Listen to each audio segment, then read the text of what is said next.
Vete mi, gospod Havc, danes ste imeli kar nekaj pomočnikov. Kaj ste ti pričakovali od novinarjev?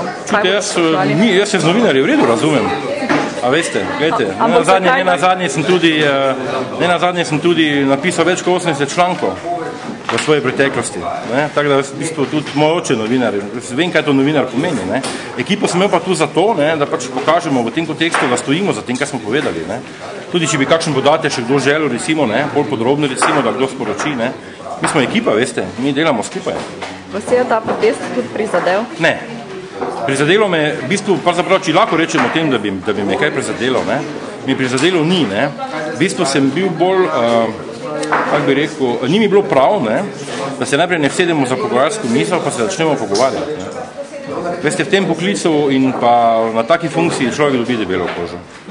Povejte mi, če si jaz naročim pri vas mojo osebno znamko, koliko bi mene to koštalo? Malo manj kot 70 € za 100 znamk.